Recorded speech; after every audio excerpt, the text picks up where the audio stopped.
একটা ছেলে নামাজ পড়ে প্রতিদিন মোনাজাতে একটা মেয়েকে চাইতো। সে প্রতিদিন নামাজ পড়ে সেই একটা মেয়েকেই চাইতো, কিন্তু হঠাৎ করে দেখা গেল সেই মেয়েটার বিয়ে হয়ে গেল এবং সেই ছেলেটা আবার নামাজ পড়ে আল্লাহর কাছে বলে, হে আল্লাহ, আমি তোমার কাছে একটা জিনিস চেয়েছিলাম, সেই জিনিসটা তুমি আমাকে দিলা না।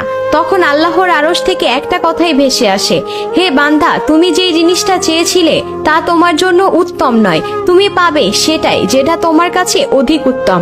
তো আমরা অনেক কিছু আছে যেগুলো আল্লাহর কাছে চাই, কিন্তু আল্লাহ আমাদেরকে ইচ্ছা করেই দেন না, কারণ সেই জিনিসগুলো আমাদের জন্য ঠিক না।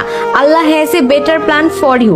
পাওয়া না পাওয়ার আশা বাদ দিয়ে যেটুকু পেয়েছেন সেটুকু নিয়ে সন্তুষ্ট থাকুন, কারণ আল্লাহ আমাদের জন্য সেটাই বরাদ্দ করে রেখেছে যেটা আমাদের জন্য অধিক ভালো। তো অনেকে বলে যে আমরা এই জিনিসটা অনেক চাইছি, কেন পাইনি? কারণ সেই জিনিসটা হয়তো আপনার কোনো না কোনো ক্ষতি করত, বা সেটা আপনার জন্য ঠিক না, তাই আপনি সেই জিনিসটা পাননি।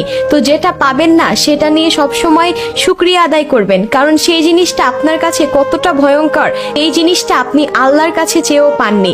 তাহলে আপনি আলহামদুলিল্লাহ বলুন। যা কিছু আছে, আপনি যেই অবস্থানে আছে সেই অবস্থানে থেকে আলহামদুলিল্লাহ বলতে শিখুন।